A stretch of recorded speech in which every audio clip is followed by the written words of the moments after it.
ओम नमो भगवते वासुदेवाय। ओम नमो भगवते वासुदेवाय। ओम नमो भगवते वासुदेवाय।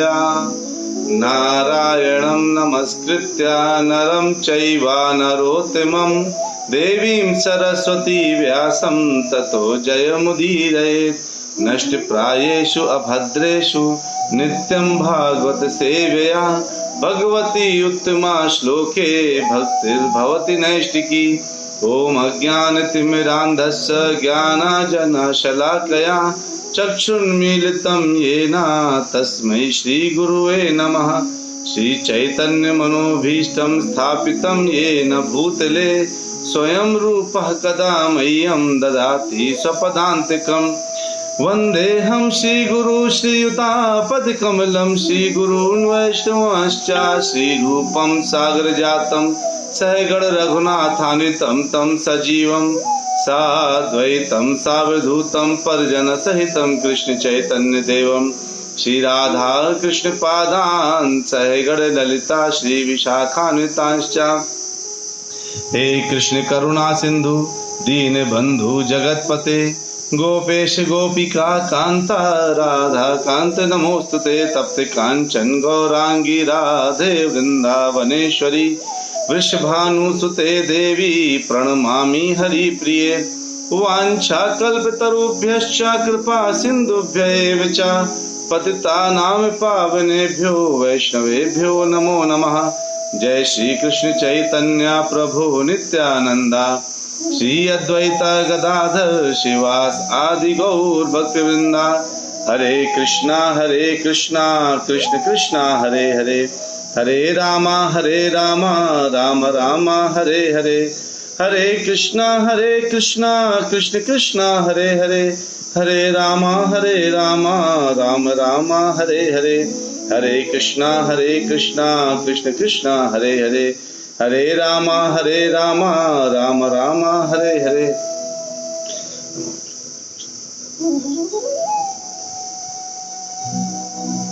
हरे कृष्णा। आप सभी प्यारे प्यारे भक्तों का नित्य आज 9 दिन की राम कथा में बहुत बहुत स्वागत है। और आज हमारा अंतिम दिन है राम कथा का। आज भगवान युद्ध में रावण को परास्त करने वाले हैं और अपने धाम को, अपने अयोध्या को वापस आने वाले हैं। अभी जो है, अभी तक हमने क्या क्या देखा, किस तरह से एक महान योद्धा धनुर्धर राक्षसों की तरफ से, वानरों की तरफ से बड़े बड़े लोग किस तरह से आए और कितना भयंकर युद्ध किया। इतना अपार युद्ध था चल रहा है इस समय कि वानर लोग आ रहे हैं, युद्ध कर रहे हैं, राक्षस लोग अपनी तरफ से युद्ध कर रहे हैं और दौड़ दौड़ बहुत भीषण आवाजें, खून की नदियां बह रही हैं। उस बीच में अब रावण ने देखा कि सबके सब तो ऐसे मारे जा रहे हैं, तो उसने तुरंत क्या प्लान किया, मैं खुद जाता हूँ। अब रावण आया। रावण को देख करके रामचंद्र जी कहते हैं ये क्या शक्तिशाली और कितना वैभवशाली व्यक्ति है। उन्होंने भी रावण की तारीफ करी। और जब वो जो है रावण आ ही रहा था तो सुग्रीव से रहा नहीं गया। सुग्रीव सीधे उसके ऊपर अटैक कर दिया, सीधे आक्रमण, सीधे पर्वत की चोटी ली और सीधे पटक दिया और जो है वहां से पेड़ पौधे उखाड़ के फेंकने लगा। और रावण ने जब ये देखा तो रावण ने तुरंत ही अपने एक बाण से, धनुष से सुग्रीव की छाती को भेद दिया। अब जो है सुग्रीव वहां पे गिर पड़ा। सुग्रीव इस समय गिर चुका है। अब उधर उसके बाद सीधे कौन आते हैं युद्ध करने के लिए, लक्ष्मण आते हैं। तो लक्ष्मण ने आते नहीं, अभी लक्ष्मण जी रामचंद्र जी से विनती कर रहे हैं कि मुझे रावण से युद्ध करने जाने दीजिए। इतना इस बात के लिए राम जी के पास आते हैं। तब तक हनुमान जी कहते हैं अरे आ गए तुम रावण, और बिल्कुल जा करके कहते हैं आज मैं तुम्हें मार के दूंगा, तुमने जो है बहुत परेशान किया है मुझे। और जा करके उन्होंने जो है सीधे एक मुष्टि उनके सीने में, रावण के सीने मारी। रावण को थोड़ा सा हिल गया। रावण कहता वाह क्या तुम्हारी मुष्टि में ताकत थी, मुझे बड़े से बड़े योद्धा ने हिला पाए और तुमने अपनी एक मुष्टि से हिला दिया। अब जो है उसने, रावण ने भी एक मुष्टि का प्रहार किया और हनुमान अचेत हो गए, क्योंकि रावण बहुत शक्तिशाली है, साधारण व्यक्ति तो नहीं है। फिर नील आ गया, नील कूद गया करके रावण के ऊपर, और नील को भी उन्होंने जो है, नील ने बहुत भयंकर बड़े पत्थर की चोटी उठाई और उठा करके फेंक दिया। तब देखिए रावण ने उसके सारे टुकड़े टुकड़े कर दिए पत्थरों, जो पत्थर का बड़ा सा हिस्सा फेंका था। ये सब देख करके उन्होंने, तब लक्ष्मण जी जाते हैं, लक्ष्मण जी आते हैं इनके पास और बिल्कुल कहते हैं तुमने जो है, लक्ष्मण जी और उनमें बिल्कुल कड़वे बातचीत होती ना, कटु वचन आपस में एक दूसरे को बोलना। कहते हैं कि तुमने जो है लक्ष्मण जी, तुमने कितना अधम कार्य किया है। आज भी तुम सीता मैया को छोड़ दो तो तुम आज भी बच सकते हो, नहीं तो तुम समझ लो गए। ऐसे कहकर उन्होंने सुनाना शुरू किया। और जब देखा तो जो है, लेकिन उधर से उसके बाद उन्होंने अपना युद्ध आरंभ किया और उस युद्ध में फिर इसने, रावण ने क्या किया, ब्रह्मास्त्र छोड़ दिया लक्ष्मण जी के ऊपर, जो सीधे लक्ष्मण जी के ललाट से टकराया। लेकिन लक्ष्मण जी के ऊपर ब्रह्मास्त्र बहुत समय तक काम नहीं करता, क्योंकि लक्ष्मण जी स्वयं विष्णु तत्व हैं और ब्रह्मास्त्र ब्रह्मा जी का अस्त्र है। ब्रह्मा कभी विष्णु को चोट नहीं दे सकते। तो वो मूर्छित हुए फिर खड़े हो गए, और खड़े होकर के फिर से उन्होंने युद्ध करना शुरू किया। रावण ने फिर से मारा उनको, फिर से उनमें सीधे अटैक किया, आक्रमण किया। लेकिन ऐसे आक्रमण चलता रहा और फिर रामचंद्र जी ने देखा कि ये तो जो है बढ़ता जा रहा है, तो रामचंद्र जी स्वयं सामने आए और हनुमान जी ने उनको अपनी पीठ में बिठा लिया। रावण ने देखा हनुमान जी ने पीठ बिठाया तो हनुमान के ऊपर ढेरों तीर चलाने शुरू कर दिए, लेकिन रामचंद्र जी ने उन सारी तीरों का जवाब दिया और रावण इसकी रक्षा करी, हनुमान जी की रक्षा करी और स्वयं रावण को अनेक तीरों से उसको घायल कर दिया और बेहोश कर दिया। रावण को लेकिन बोल दिया कि मैं तुम्हें अभी नहीं मारूंगा, क्योंकि तुमने इतने लोगों से, जब वो आया था तो बहुत वानरों को मारा था, मारता जा रहा था, काटता जा रहा था। तो तुमने इतने वानरों को मारा है तो मुझे लगता है कि तुम जो है, मैं अभी तुम्हें छोड़ देता हूँ, तुम जाओ, तो दोबारा फिर से आना। क्योंकि रावण को अगर आज मार देते तो बाकी राक्षसों को माफ करना पड़ता। भगवान ने कहा तुम जाओ, जब बाकी सब मर जाएंगे तो लास्ट में तुमको मारूंगा एक साथ। क्योंकि रावण दुनिया भर से, पूरे विश्व से, पाताल लोक से, न जाने कहाँ कहाँ के लोगों से राक्षसों को बुला बुला के लड़वा रहा था। हर जगह से बुला करके लड़वाने में लगा हुआ था।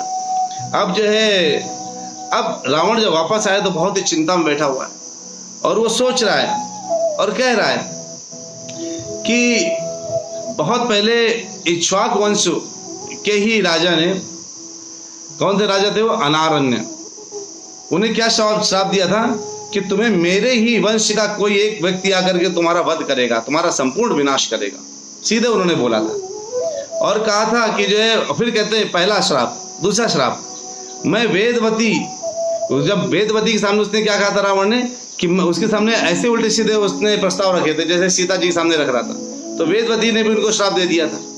ये दूसरा श्राप हुआ। फिर कहते एक बार मैं कैलाश पर्वत को उठा रहा था और पार्वती उसमें बैठ करके डर गई थी, पार्वती जी बैठ करके डर गई। तो जब वो डर गई तो उसने तुरंत बोला कि तुमने मुझे आज डरवाया है, आज तो मेरे डर का कारण तुम हो, तुम्हारी मृत्यु किसी स्त्री की वजह से होगी।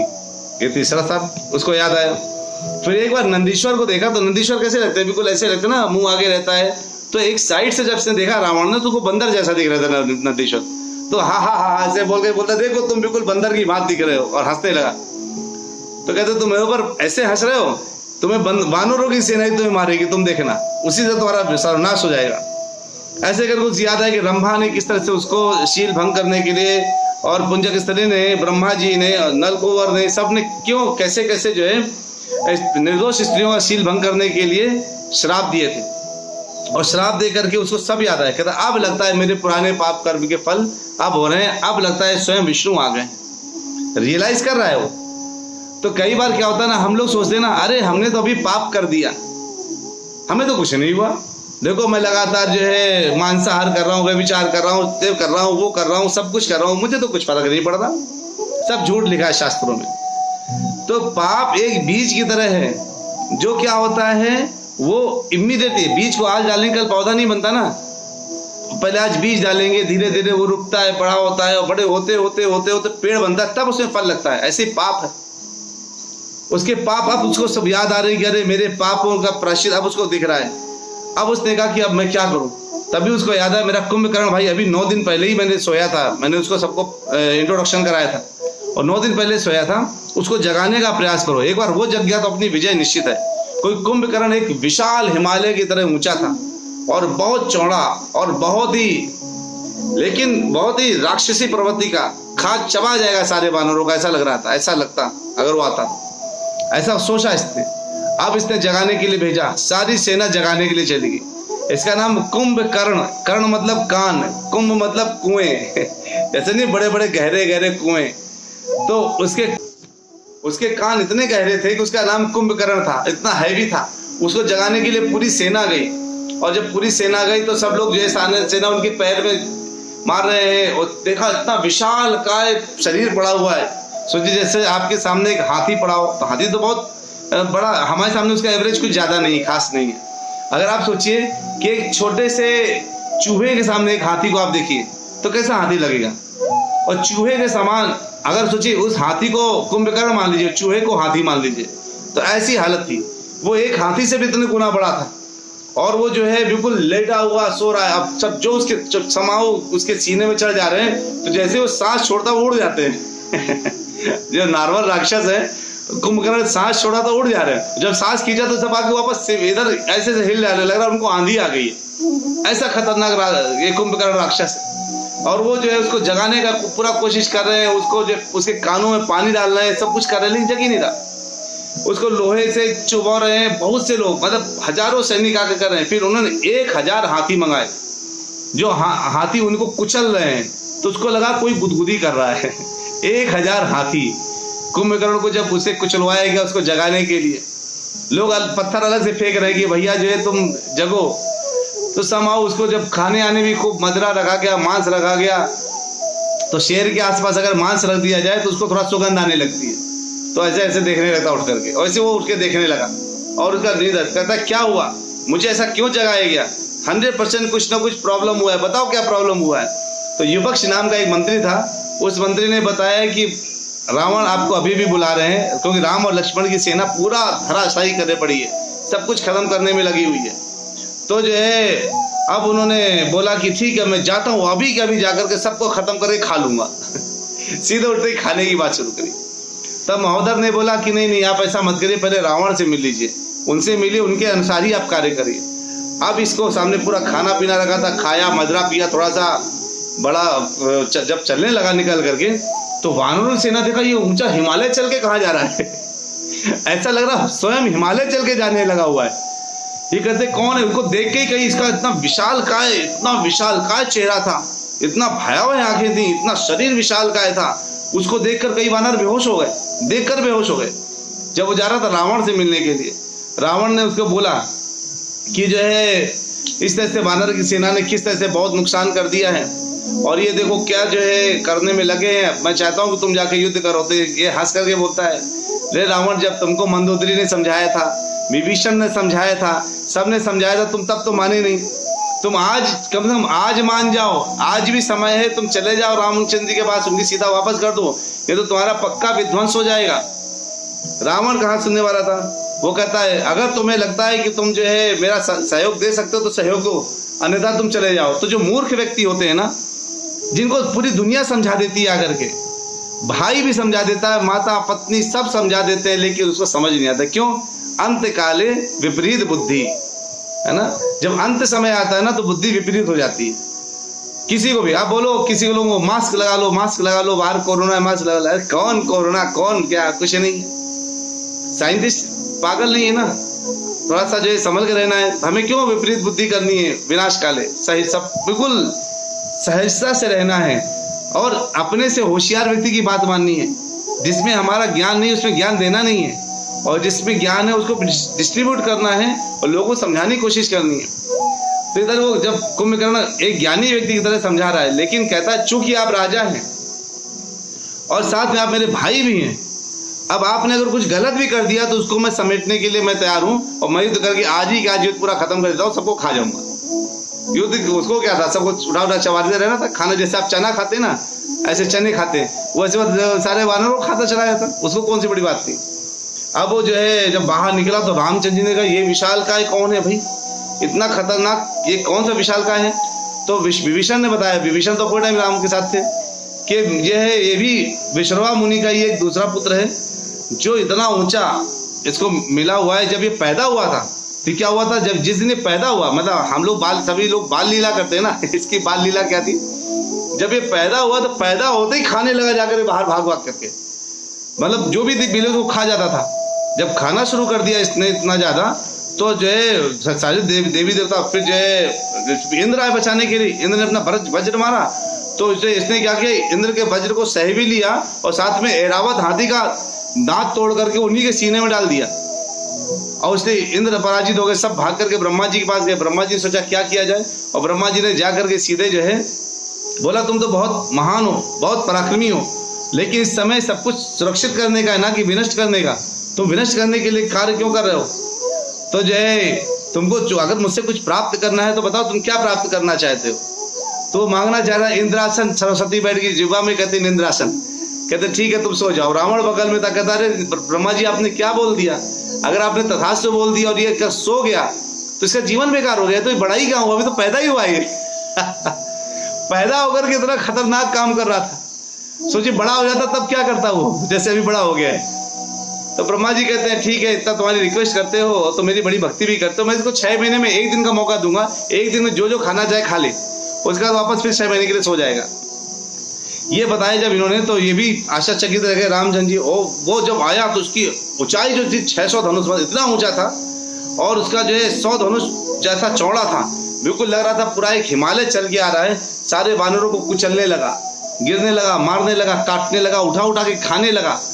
और बिल्कुल सारे जब खाता था तो लगता था खून और जो है मांस के जो बाहर ऐसे निकल रहे हैं, और वो खा रहा है बिल्कुल। तो तब अंगद बहुत शक्तिशाली है, अंगद आके उसके ऊपर प्रहार किया। जब अंगद ने प्रहार किया तो उसने जो है उसको थोड़ा फील हुआ कि किसी ने तो कुछ हल्का, क्योंकि बाकी सब जो मार रहे थे वानर उसको तो महसूस ही नहीं हो रहा था। तो जो है उसने क्या किया कि जब अंगद ने प्रहार किया तो उसको कुछ महसूस हुआ, उसने कहा वाह बहुत अच्छा, और फिर उसने जो है अंगद के ऊपर प्रहार किया, और अंगद जो है वहां से बेहोश हो गए, अलग चले गए। और उसने एक ही बार में गदा घुमाई, एक राउंड में जब गदा घुमाता था तो 8700 वानरों को एक साथ खा जाता था यानी लगभग 9000 वानर खा लेता था। अब जो है वो खाए पड़ा है, और जो है अंगद ने उसके ऊपर जब प्रहार करा, इसको देख करके खा रहा है इतना तेजी से, तो पहले उसने लिया, लेकिन बाद में अंगद को उसने सीने में एक तीर मार दिया, और वो अंगद वहीं पे धराशायी हो गया, घुटने के बल बैठ गए, बर्छी मार दिया उसके तीर के, मतलब उसके सीने में बर्छी मार दी। अब अंगद जब धराशायी हो गए तो जो है अब देखा क्या, धीरे से जो है वो आगे बढ़ रहा है। आगे बढ़ते हुए तब हमारे लक्ष्मण जी कहते हैं कि मैं जाता हूँ युद्ध करने के लिए। लक्ष्मण जी हमेशा युद्ध के लिए प्रेरित रहते हैं, लेकिन सुग्रीव कहते हैं कि नहीं, उसके पहले मैं जाऊंगा। सीधे सुग्रीव कूद पड़ते हैं इसके ऊपर, और सुग्रीव का इतना जबरदस्त आक्रमण होता है कि ये थोड़ी देर के लिए, मतलब सोचिए सुग्रीव कितना बलशाली रहा होगा। आप ये इमेजिन करिए सुग्रीव का बल, और वाली सुग्रीव को हरा देता था, तो वाली कितना बलशाली रहा होगा। और जो है ये सुग्रीव ने किया तो कुंभकर्ण थोड़ा सा अचेत अवस्था में आ गया, और उसने जो है जब फिर से चेतना आई तो उसने सुग्रीव पर बहुत तेजी से प्रहार किया, और प्रहार करके जो है वो सुग्रीव को पकड़ के अपने साथ ले जाने लगा। हनुमान जी सोचे अरे सुग्रीव को पकड़ के ले जा रहे हैं तो मुझे रक्षा करनी चाहिए, लेकिन जैसे रक्षा करने के लिए आगे बढ़ने लगे, उनको पता था कि सुग्रीव अपने आत्मरक्षा कर लेंगे, जैसे ही होश आएगा मैं करूंगा तो लगेगा राजा की रक्षा मैंने करी, उनको बड़ा अपमान फील होगा। और जब लेके गए तभी सुग्रीव को चेतना आई, क्योंकि सब लोग कुंभकर्ण के ऊपर क्या कर रहे थे, फवारे गिरा रहे थे सुगंध युक्त, वाह तुम राजा पकड़ लाए, मतलब वो तो सेना हार गई। और जैसे कर दो फवारे जो उसके ऊपर गिरा रहे थे कुंभकर्ण के ऊपर, वो सुग्रीव के ऊपर पड़े, और सुग्रीव को चेतना आ गई, और सुग्रीव को चेतना आते ही अचानक उछल गए, उछल कर भी उन्होंने 2-4 इधर उधर मारा और भाग गए वापस रामचंद्र जी के पास। ये देख करके बहुत क्रुद्ध हो गया, ये कहता है कैसा चपल वानर है वानरों की खास बात है, आपका केला लेके भाग जाएंगे, आप कहीं वृंदावन जाइए हाथ में मिठाई रखिए, वो केला लेके भाग जाएंगे, मिठाई लेके भाग जाएंगे, ऐसा भागेंगे आपको दिखाई भी नहीं देंगे, इतने चपल वानर हैं। तो जितने बंदा रहते थे, ये तो वानर बहुत चपल है, देखते 1 सेकंड में आंखों से ओझल हो गया। सुग्रीव जी तुरंत आंखों से ओझल हो जाते हैं। अब जो है ये लगातार लक्ष्मण जो है आते हैं युद्ध करने के लिए। अब जब लक्ष्मण युद्ध करने के लिए आए तो उन्होंने जो बोला कि मैं तुमसे क्यों युद्ध करूंगा, तुम तो छोटे बच्चे, हटो हटो, मुझे तुमसे युद्ध करना ही नहीं है, मुझे राम से युद्ध करना है, मैं सीधे राम को मारने के लिए के ही दिमाग से आया हूँ। रामचंद्र जी कहते ठीक है। तो जो है रामचंद्र जी आए, अब इतना विशाल का सब काम चला था, उन्होंने उठाया और एक रुद्रास्त्र उसके सीने में मार दिया। जैसे मारा तो उसको अभी मारने का मौका ही नहीं मिला, कुंभकर्ण को अटैक करने का, वो हिलने लगा, ऐसा लग रहा था जैसे पहाड़ हिला और धरती हिलने लगी उसके हिलने से। जब बड़ी भारी भरकम बस या ट्रक सामान लादे हुए बगल से निकलता तो रोड हिल जाती है, वैसे जब वो हिल रहा था तो पूरे सब लोग तो जिस तरफ झुके उधर के वानर भागने लगे, अरे भागो भागो, इधर गिरेगा क्या। और वो जो है फिर अचानक उसको जब थोड़ा सा होश आया तो उसने सोचा कि अब मैं इन दोनों को खा जाता हूँ। खाने के लिए जैसे ही आगे की बढ़ा तो भगवान ने बोला कि जो है रे मूर्ख, तुम जो है बार बार अपनी मृत्यु की तरफ आ रहे हो और तुम अपने उस भाई के लिए, उसके भाई के लिए कार्य कर रहे हो जिसने अनुचित कार्य किया। तुम तो सो रहे थे, तुमने कुछ अभी गलत नहीं किया है, लेकिन तब भी वो खाने के लिए आ रहा था और आ रहा था तभी भगवान ने जो है एक वायु अस्त्र दिया और जैसे उसने जो है बिल्कुल गदा उठाई मारने के लिए इनको, तो वायु अस्त्र से उनकी दाहिनी भुजा काट दी। जहां पे दाहिनी भुजा गिरी वहां ढेरों वानर दब गए। फिर बाई भुजा काट दी उन्होंने, भगवान ने ऐन्द्र अस्त्र फेंक करके ऐन्द्र फेंका और बाई भुजा काट के गिरा दी, वो बाई भुजा भी गिर गई। अब वो दोनों भुजाओं को छोड़ करके सीधे ऐसे दौड़ रहा था पैरों से, तो 2 बाणों से उनके पैर भी काट दिए और फिर वो जब पैर काट दिए तो लपक रहा था खाने के लिए। सोचिए अभी भी वो ये नहीं सोच रहा कि मैं अभी बच के भागूं, और लपक रहा है क्योंकि अब तो उसको लग रहा है कि अब तो इनके हाथों से, भगवान के हाथों से मृत्यु हो रही, क्यों ना स्वीकार किया जाए। ये सब ज्ञानी लोग हैं जो राक्षस बन गए हैं। अब वो जो आगे आए तो भगवान ने एक अगला इंद्र से उठाया और उसके सीधे गले मारा, जो सीधे दूर जाके समुद्र में गिरा। सभी लोग बड़े खुश हो गए, वाह क्या किया है, वाह, मतलब कुंभकर्ण को मार दिया, एक भयंकर राक्षस मारा गया। अब जो है जब रावण को पता चला, रावण बेहोश हो गया, क्या कुंभकर्ण मार दिया, अब तो जो है कुछ नहीं हो सकता, मैं कुंभकर्ण के बगैर जीवित कैसे रहूंगा, और मैंने क्यों नहीं विभीषण पर परामर्श मारा, क्यों नहीं मैंने सीता को वापस कर दिया। थोड़ी देर के लिए क्षणिक वैराग्य आता है। आप देखिए जितने भी अभक्त हैं उनके अंदर भी क्षणिक वैराग्य आता है। थोड़ी देर के लिए सोचते हैं अरे सब माया है, सब बेकार है, तबीयत खराब हो जाए थोड़ी सी, थोड़ा मृत्यु को देखने लगे, अरे मैं ऐसा पैसा जोड़ के क्या करूंगा, जब शरीर जान ही नहीं बचेगी तो क्यों करना है ऐसा, मैं नहीं करूंगा, एक बार मेरी जान बच जाए मैं सीधे भगवान की सेवा करूंगा बस। ये थोड़ी देर के लिए क्षणिक वैराग्य के लिए सोचते हैं और जैसे थोड़ा सा सुख मिलता है सब भूल जाते तुरंत ही। अब उनके पुत्र बोलते हैं आप निश्चित रहिए। त्रिशिर कहता है, त्रिशिर के 3 सर थे। चिल्ला बोला पिताजी आप क्यों शोक कर रहे हैं, आपको भूल गया क्या कि हम भी आपके पास में, मैं हूं, देवांतक है, नरांतक है, अतिकाय है, अतिकाय कुंभकर्ण से कम नहीं है, हम सब छल और माया जाल में बहुत फेमस हैं। आपको पता है ना कितनी बार छल माया जाल किया, लोगों को, शत्रु को परास्त किया है, हम जाके उन सबको मार के आएंगे। नरांतक जाता है, बर्छी फेंकता है, अंगद के ऊपर फिर से लगता है और अंगद गिर जाते हैं, फिर अंगद चेतना में आते हैं और अंगद अंत में नरांतक का वध कर देते हैं। और ये ऐसे वध होता है, लेकिन जो अतिकाय जब निकलता है फिर से, तो उसको देख करके जो है ये कहते हैं क्या कुंभकर्ण वापस आ गया क्या मर करके क्योंकि कुंभकर्ण के समान ऊंचा था, इतना विशाल काय था कि जो है उसको देख करके बिल्कुल डरावना सा फील हो रहा था। और फिर जो है अंगद ने त्रिशिर को भी मार दिया और कुंभ जब ये अतिकाय आया तो अतिकाय को फिर सबको खाने लगा, मारने लगा। उसके पास जो कवच पहने था वो इतना भयंकर कवच था कि उसका कुछ नहीं हो सकता था। लक्ष्मण जी उससे युद्ध करने के लिए, लक्ष्मण जी ने हजार बाण फेंके, सब कुछ फेंक के मारा, लेकिन उसको जो है कुछ भी फर्क नहीं पड़ा, क्योंकि अतिकाय जो था उसके शरीर में इंद्र का वज्र और वरुण का पाश भी काम नहीं कर पाया था, यानी उसके शरीर में कुछ नहीं होने वाला था। ऐसे करके लगातार वो युद्ध चला है बहुत तेजी से। फिर अंत में जो है इनको पता चल गया कि जो है वायुदेव को कि लक्ष्मण जी तो ऐसे ही मारते रहेंगे और ये ब्रह्मास्त्र का उपयोग तब तक नहीं करेंगे जब तक इनसे कोई रिक्वेस्ट नहीं करेगा, क्योंकि ये लोग ब्रह्मास्त्र का उपयोग बिल्कुल समय पाने पर ही करते थे, हमेशा नहीं कि किसी को मारने के लिए ब्रह्मास्त्र निकाल लिया। तो वायुदेव उनके पास गए, कहते ऐसे नहीं मृत्यु होगी इसकी, क्योंकि ये बहुत भयंकर कवच पहने हुए, आप ब्रह्मास्त्र धारण करिए तब मारिए।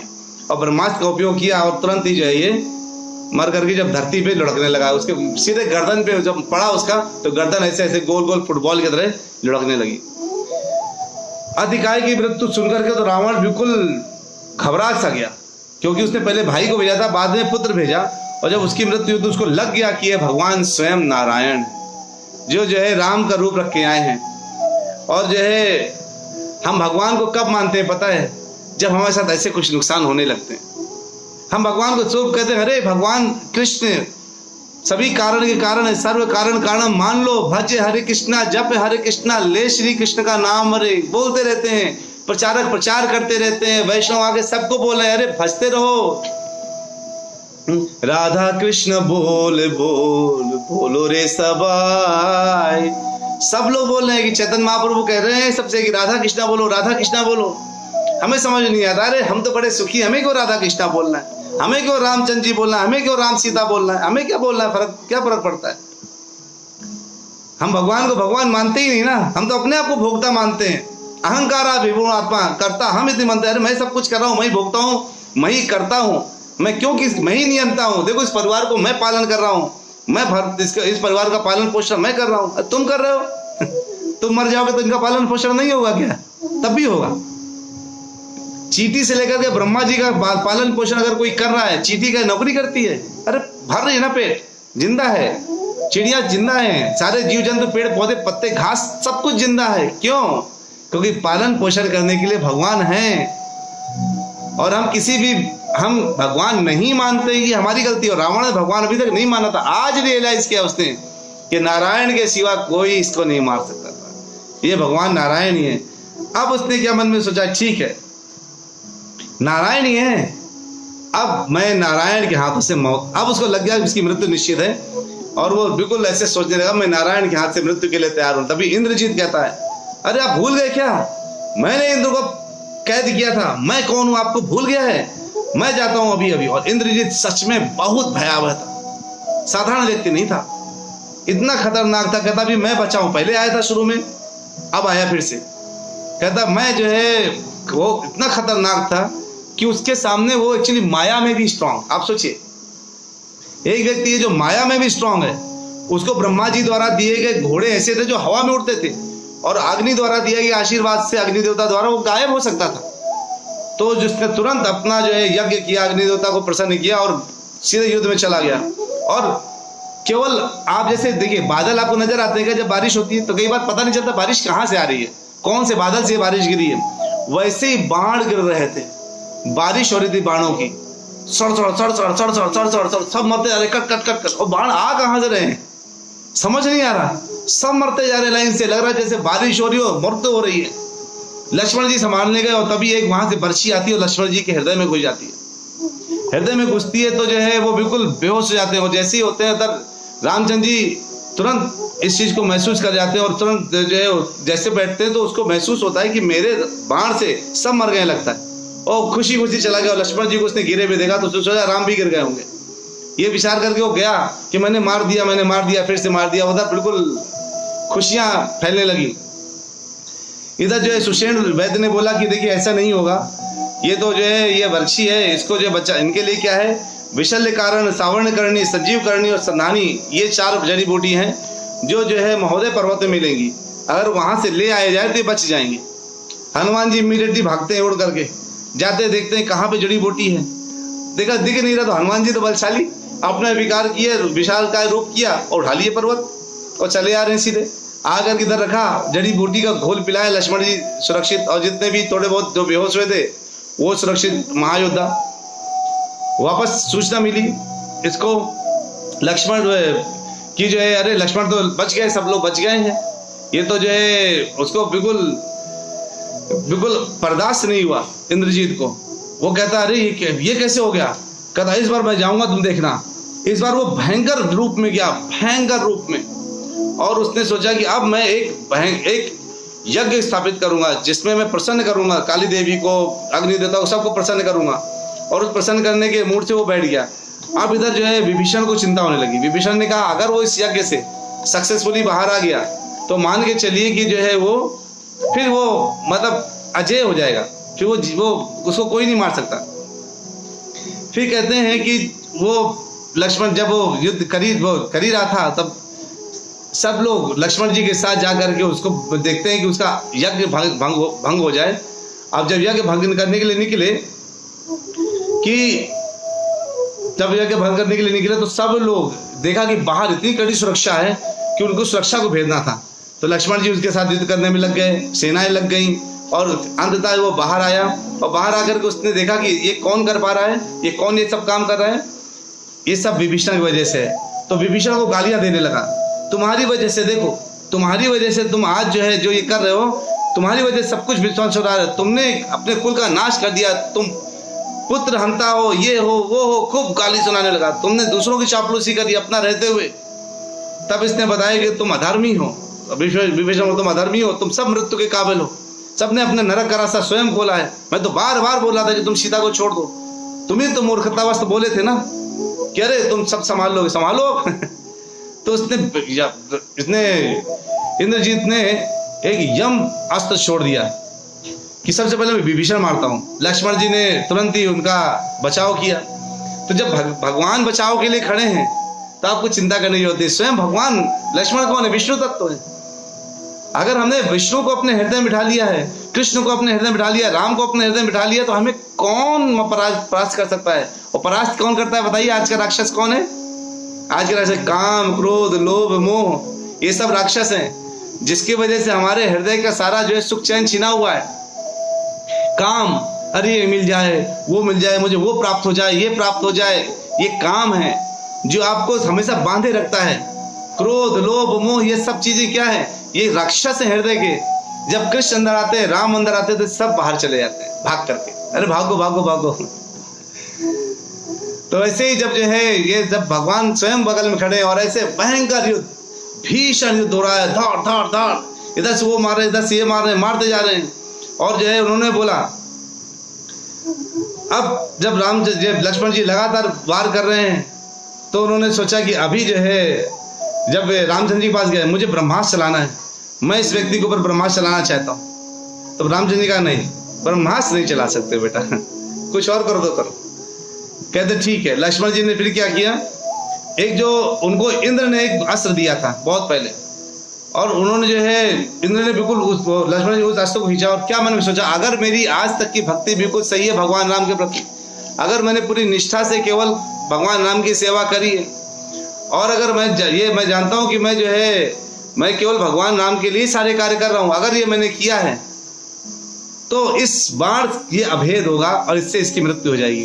उन्होंने छोड़ा और जो है सीधे उसकी मृत्यु। कितने दिन युद्ध चला था? 3 दिन युद्ध चला था। लक्ष्मण जी का और इनका लगातार। और क्या वरदान था इसको इंद्रजीत को कि जो व्यक्ति 14 साल बिना सोए पूर्ण आत्म संयम के साथ, ब्रह्मचारिता के साथ, जिसने 14 साल ऐसे जीवन बिताया हो, केवल वही इंद्रजीत को मार सकता था। इसलिए कैकेयी ने जो 14 साल का वनवास मांगा था। हर चीज के पीछे हर चीज छुपा हुआ है। ऐसे साधारण व्यक्ति से इंद्रजीत मरने वाला नहीं था।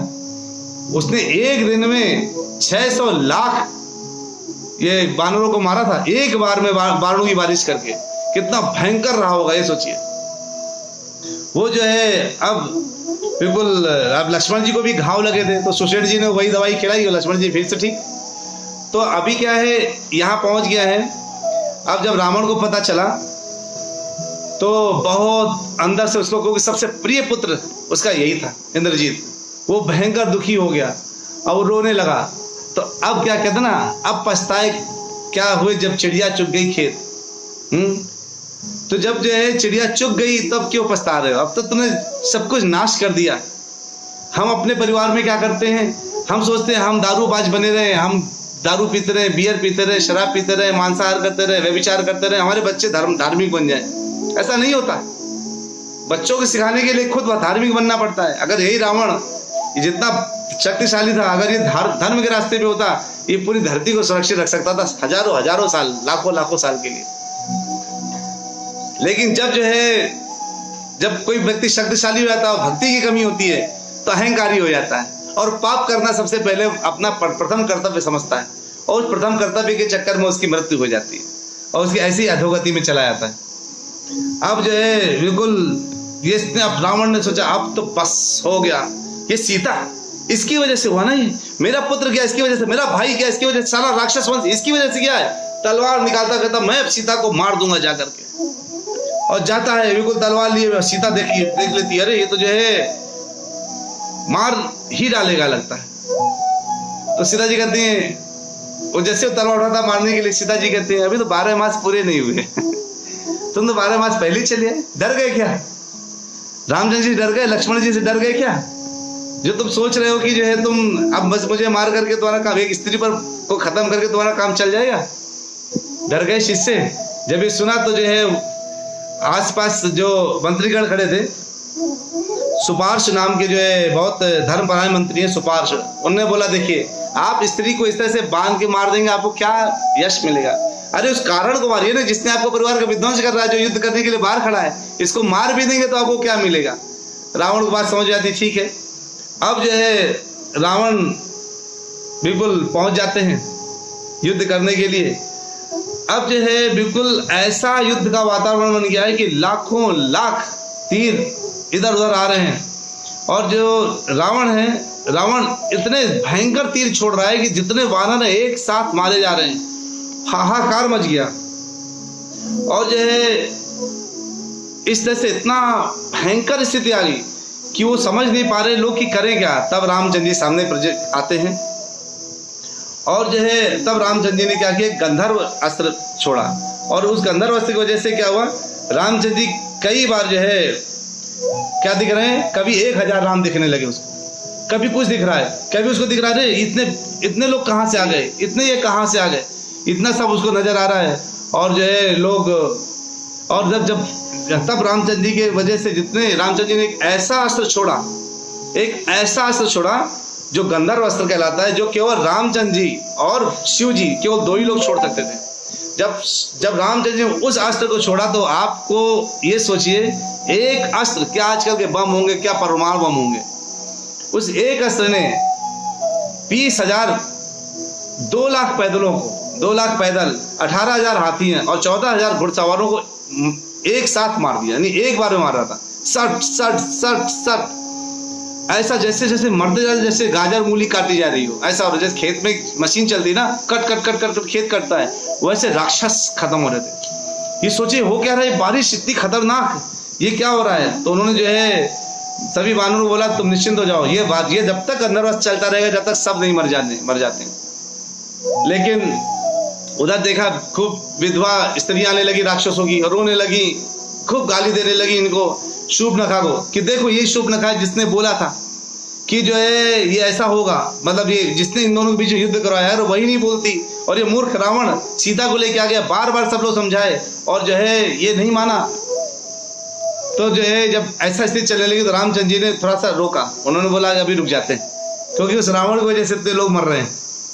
अब रावण तो रोक तो लिया, लेकिन अब रावण के कहने पर रावण ने कहा अब वो युद्ध करने के लिए निकला। उसने 1 लाख रथ उठाए, 3 लाख हाथी और 600 लाख अश्वरोही, इतनी बड़ी विशाल काय सेना लेकर के युद्ध करने के लिए निकल गया। इधर भी अरबों में लोग थे, कोई टेंशन नहीं था।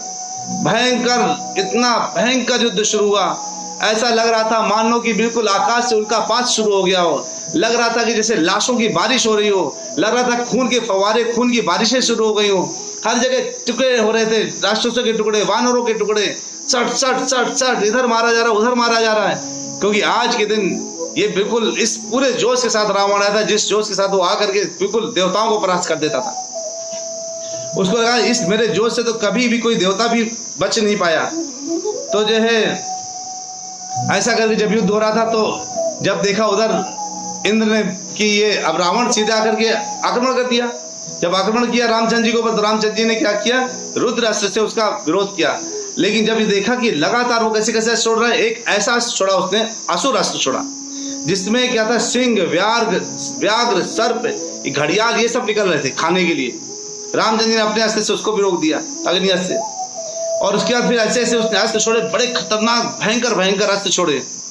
अब जो है उसने एक ऐसा अस्त्र छोड़ा जिसका नाम था मैं दावनों ने अस्त्र दिया था उसको, रुद्र अस्त्र छोड़ा। वो रुद्र अस्त्र था जिसमें गदा, बर्छी, वज्र, फंदा सब एक साथ निकल रहे थे। फंदा पड़कर गदा, बर्छी से इसको काट दिया जाएगा।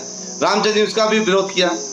लेकिन अब ये ऐसा लगातार ये हो रहा था, तो इधर जब ऐसा भयंकर युद्ध हुआ, उसने भी बाणों की बारिश करी, तो बहुत लोग मर रहे थे। तो लेकिन इधर रामचंद्र जी कहाँ खड़े थे, पैदल नीचे खड़े थे, और वो किसे बैठा था, रथ में। इंद्र ने बोला कि ये तो बिल्कुल सही युद्ध नहीं चल रहा, ये बिल्कुल बराबर का नहीं। एक काम करो, मातली को बोला कि तुम जाओ और इनका भगवान राम के लिए रथ लेकर के जाओ, ताकि वो रथ में खड़े होकर दोनों युद्ध कर सके, तब बराबर का युद्ध होगा। मातली आई नीचे और इंद्र का रथ लेकर गया। इंद्र रथ में आप जानते हैं कितने घोड़े हैं, 1000 घोड़े। 1000 घोड़ों से जो खींच रहा था वो रथ, मातली आए, उन्होंने बताया कि ऐसे ऐसे इंद्र ने वो भेजा है मुझे, आप कृपया हमारी सेवा स्वीकार करें। रामचंद्र जी ने उनको जो है इंद्र के पूरे घोड़े की परिक्रमा करी और जाके उसमें बैठ गए, रथ की परिक्रमा करके बैठ गए। और फिर भीषण युद्ध हुआ। रावण 1000 एक बार में 1000 बाण छोड़ रहा है बिल्कुल, और जो है वो और उड़ जा रहा है ऊपर। तो इधर लेकिन इंद्र भी का भी रथ ऊपर उड़ जा रहा है, बिल्कुल युद्ध हो रहा है, और रावण भयंकर प्राणघाती बर्छियां फेंक रहा है, और इधर भगवान राम उसका सामना कर रहे हैं, और ऐसे युद्ध होता जा रहा है। जब युद्ध होता गया तो विभीषण को लगा ये युद्ध कभी खत्म नहीं होगा, क्योंकि रामचंद्र जी एक सिर काट रहा है, उसका फिर सिर आ जा रहा है, दूसरा सिर काट रहा है, फिर एक हाथ काट रहा है, फिर हाथ आ जा रहा है।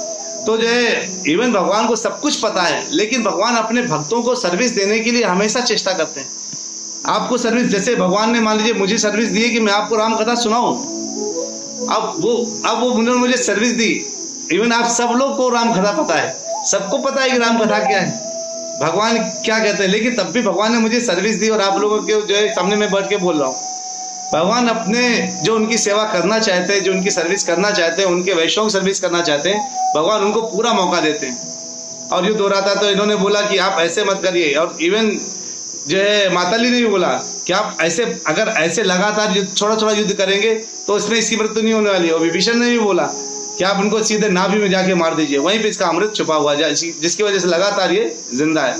और भगवान ने फिर ब्रह्मास्त्र को धारण किया अपने इसमें, और एक जोरदार तरीके से छोड़ा। जैसे उस दिव्य ब्रह्मास्त्र को छोड़ा, रावण बिल्कुल खून से लथपथ नीचे धाम से गिरता है। बोलिए सियापति रामचंद्र की जय। इस तरह से रामचंद्र जी ने रावण का अंत करके अधर्म का अंत कर दिया। सीधे हर जगह हाहाकार मच गया राक्षसों के बीच में, अरे भगवान क्या हो गया, ये क्या हो गया, रावण कैसे मर गए। मंदोदरी आती है, कहती है अरे देखो तुमने को मैं बोलती रही बार बार कि ऐसा मत करो, तुमको जो है मानना चाहिए था कि जो है ये भगवान, मैं बोल रही थी भगवान राम है, राम भगवान विष्णु है, उनका विष्णु अवतार राम रूप में लेके आए हैं, आप जो है ऐसा मेरी एक बात नहीं सुनी, और देखो आज तुम्हारा क्या हश्र हो गया।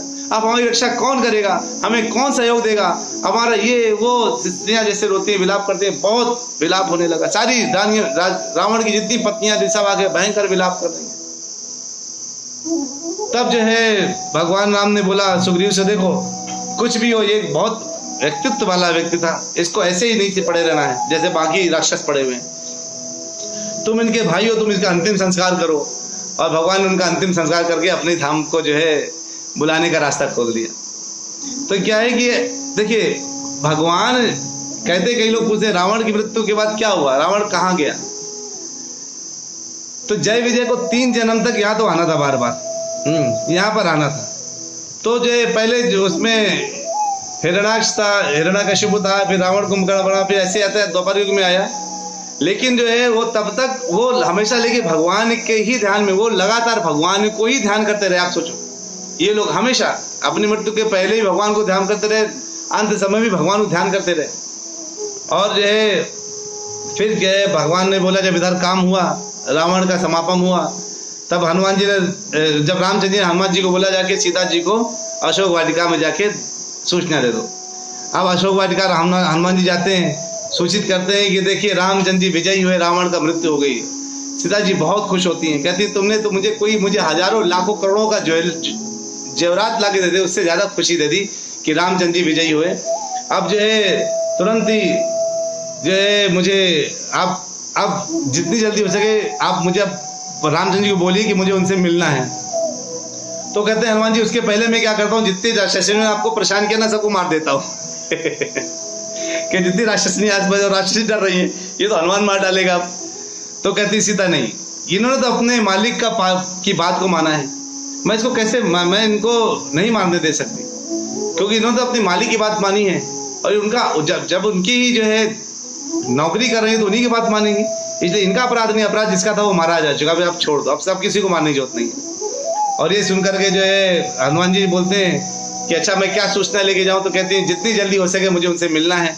अब इधर हनुमान जी आके सूचना देते हैं रामचंद्र जी को, और इधर विभीषण जी को आदेश देते हैं कि सीता जी को पूरा अच्छे से बोलिए अपनी स्त्रियों से कि उनको पूरा तैयार करे, सजाए, और सजा करके उनको बाहर लेकर के आए। सीता जी को पूरा ऐसे ही सजा करके बाहर लेके आते हैं। अब रामचंद्र जी जब देखते हैं तो सारे वानर कूद रहे देखने, जब सीता जी डोली में आ रही है, सारे वानर कूद कूद के आ रहे हैं। और जब कूद कूद के आ रहे हैं देखने के लिए सीता जी को, तो विभीषण लोग हटा रहे हैं। अरे विभीषण और जो है जितने राक्षस जो लोग सेना में लगे थे मतलब उसमें कि माता जी आराम से आ जाए, तो हटा रहे, पीछे हटो, डंडे मारे, अरे पीछे हटो, कोई आगे नहीं आएगा। जैसे नहीं मंदिर में आप जाते हैं तो डंडे मार, अरे आगे बढ़ो, 5-5 सेकंड का दर्शन है। तो रामचंद्र जी को बहुत तकलीफ है। उन्होंने बोला कि अरे ये तो सब जब विवाह के समय लोग देखना चाहते हैं, देखते हैं, हर समय देखते हो, तो इस समय क्यों नहीं देख सकते? इनको कहिए पैदल चलने के लिए। तब जो है ये पैदल चलने लगी सीता मैया और सबको जो है दर्शन दे रही थी। तब रामचंद्र जी ने एक बड़ी कठिन बात बोली।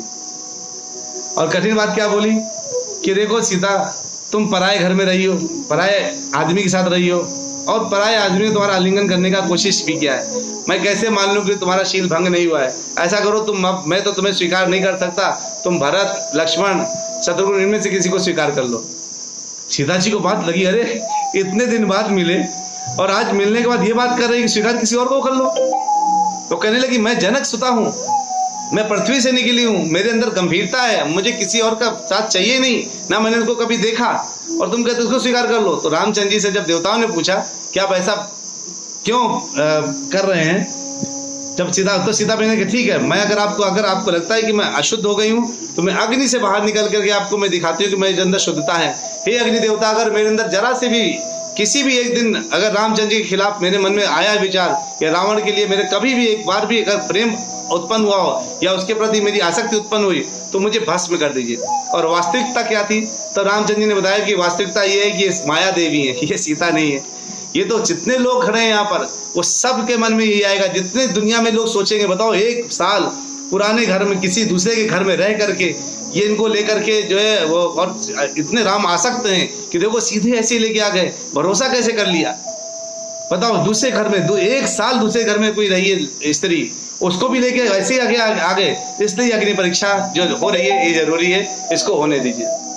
सब देवताओं को पता चला, और सीता जी जब आ रही तो अग्नि देवता प्रकट हुए सीता के साथ, क्योंकि जो माया सीता थी को रावण सती सीता को तो छू भी नहीं सकता था, छूता तो भस्म हो जाता। वो तो माया सीता को लेके गया, क्योंकि सब राक्षस कुल का अंत होना था। और सीता जी जो है बाहर आती हैं, और जो है बिल्कुल रामचंद्र जी उनको फिर साथ में लेकर के कहते हैं ठीक है, अब हमको तत्क्षण अयोध्या के लिए निकलना है। तभी इंद्र आते हैं, कहते हैं देखिए आपके पिता जो है उस रथ में आपका इंतजार कर रहे हैं, आप एक बार उनसे मिल लीजिए, वो आपके युद्ध इससे विजय से बहुत खुश हैं। रामचंद्र जी उनसे मिलते हैं तो देखिए, पहले पितृकुल में लोग जाकर मिल सकते थे, या पूरा वो पिता लोग जो कुल के लोग आके मिल लेते थे, इतनी शक्तियाँ थी, इतना आना जाना था। आज तो मृत्यु होने का पता नहीं चलता कहाँ चले गए। कभी मन में विचार आता है कि जो मृत्यु होता है कम से कम ये पता चलना चाहिए कि कहाँ गए हैं, कहाँ पर वो लोग, ये पता चल जाए बस, सुरक्षित है ना। ये शरीर छोड़ दिया ठीक है, हम सोचेंगे इंडिया से पाकिस्तान, अमेरिका कहीं चले गए, लेकिन मतलब पाकिस्तान मतलब नरक और कहीं मतलब स्वर्ग समझ लीजिए, या कहाँ गए पता होना चाहिए। तो वो जो है वो कहते हैं कि अगर भगवान के जहाँ गए कम से कम पता हो। लेकिन यहाँ दशरथ जी स्वयं आए, रामचंद्र जी उनसे मिलते हैं, दशरथ जी से कहते हैं आप जी के मन में जो कैकेयी के खिलाफ जो भी चीज़ है उसको हटा दीजिए। और दशरथ जी बोलते ठीक है, तुम जाके अब राज्य करो, बड़े आराम से करना। ऐसे करके जो है वो कहते ठीक है आप चलते हैं, व्यवस्था कीजिए। और तब विभीषण जी कहते हैं हमें भी कृपया अपने साथ एक बार ले चलिए, हमको मिलवा दीजिए। सुग्रीव कहते हैं हमें भी ले चलिए एक बार।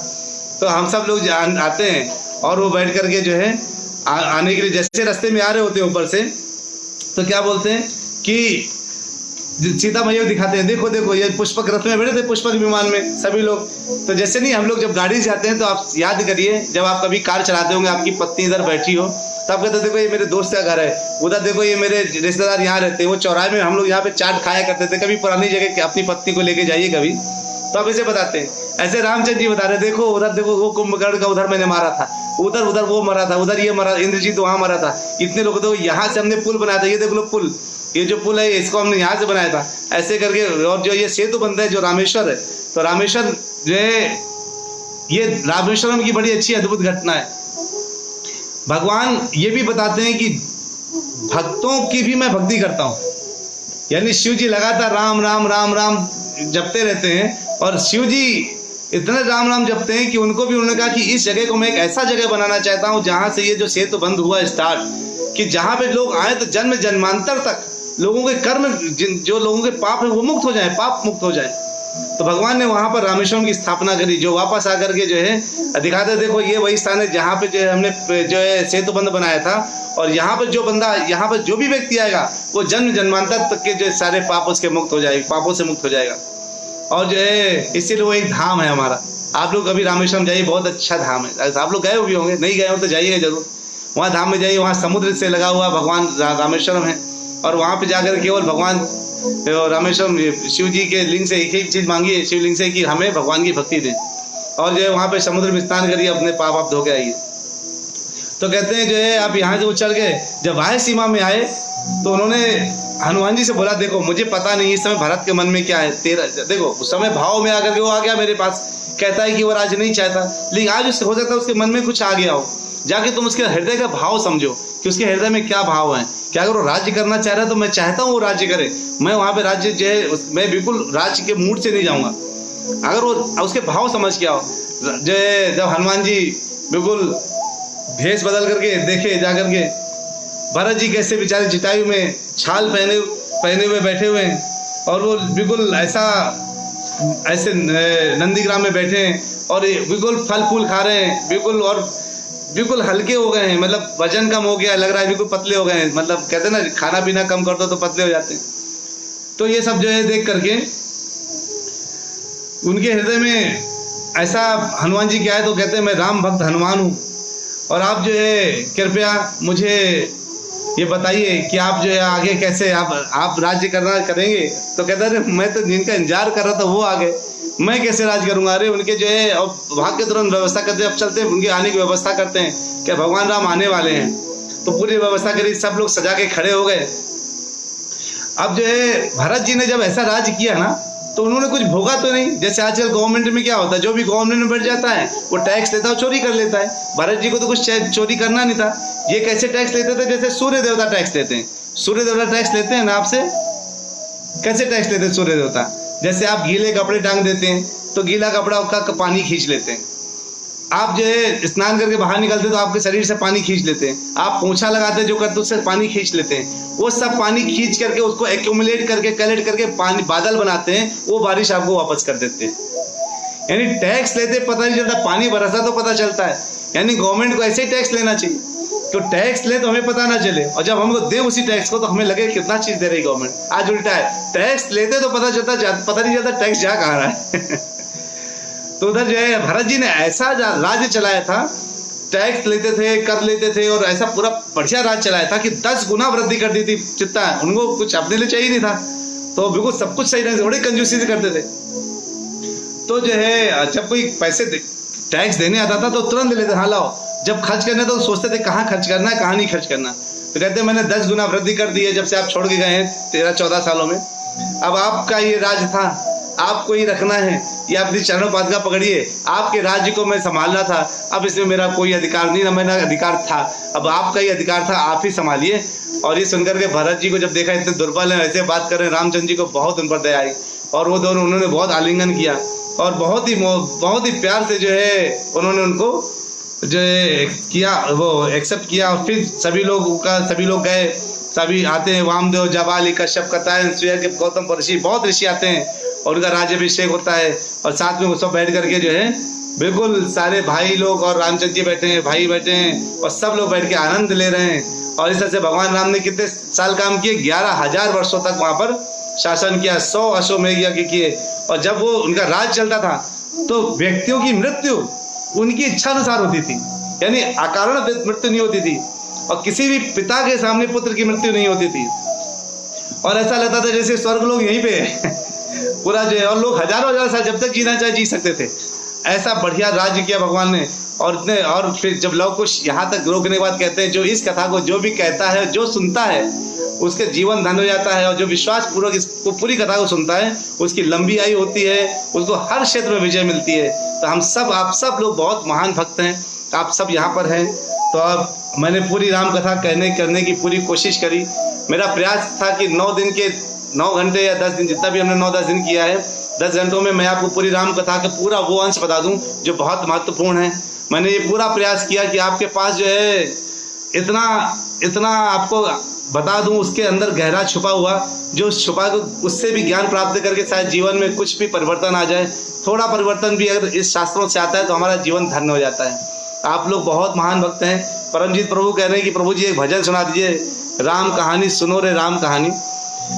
तो प्रभु जी ये भजन मुझे ये भजन क्या है, ये पूरा जो है गाना है, ये गाना मुझे आता नहीं है तो लेकिन मैं जो है आप सबसे जरूर विनती करूँगा कि ये जो प्रभु जी ने लिखा है राम कहानी सुनो रे, राम कहानी वाला जो भजन है, इसको आप सब लोग जरूर आज गुनगुनाइए। आज रामनवमी का दिन है, आप लोग बहुत बहुत प्यार से आज रामनवमी में कम से कम 12 बजे तक का फास्टिंग रख लीजिए। अगर जिसने अभी तक फास्ट नहीं तोड़ा है रखे रहिए, और अच्छे से उसके बाद जितना खाना हो खाइए। भगवान का जन्मदिन के जो है, भगवान कितने देखिए दयालु हैं, हमेशा जो है 12 बजे ही कहते हैं ठीक है चलो 12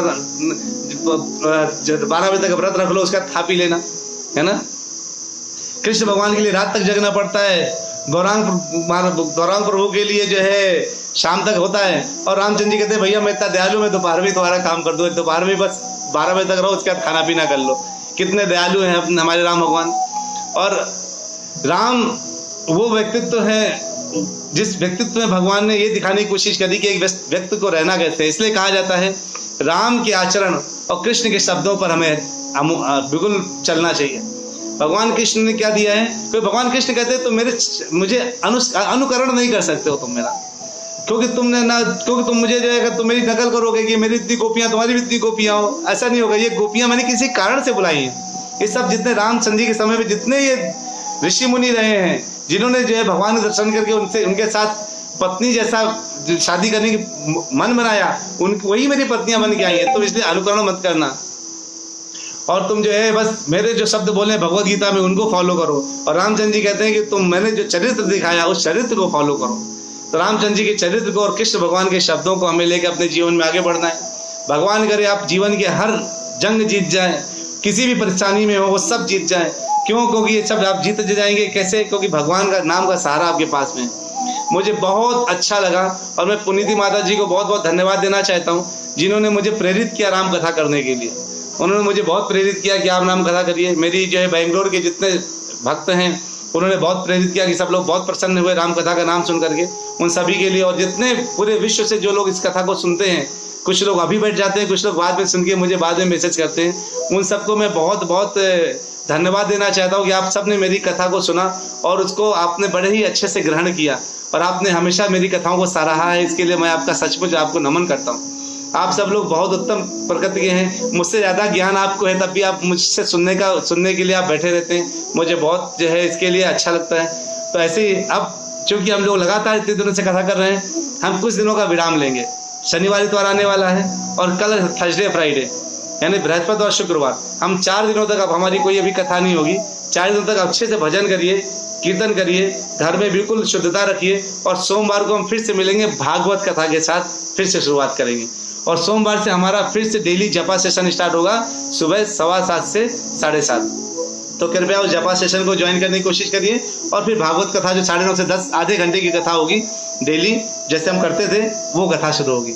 तो धन्यवाद। एक बार जोरदार हरे कृष्ण महामंत्र के साथ अल्पविराम लेंगे। लेकिन मैं जरूर क्षमा चाहना चाहता हूँ परमजीत प्रभु से कि मैं आपको भजन नहीं सुना पाया, क्योंकि मुझे वाला भजन आता नहीं है। तो कोई जो दूसरा भजन होता तो जो है मैं जरूर सुना देता, कोई ऐसा वैष्णव भजन होता तो मैं सुना देता। तो लेकिन मुझे भी लेकिन हम लोग कभी भजन की लीला रखेंगे, किसी भजन का रखेंगे प्रोग्राम, और उस भजन के प्रोग्राम में पूरा भजन करेंगे, आधे घंटे तक अलग अलग प्रकार के भजन करेंगे। तो बहुत बहुत धन्यवाद। एक बार जोरदार हरे कृष्ण महामंत्र करते हैं और अल्प विराम लेते हैं। हरे कृष्णा कृष्णा कृष्णा हरे हरे, हरे रामा राम राम हरे हरे। बहुत बहुत धन्यवाद। हरे कृष्णा।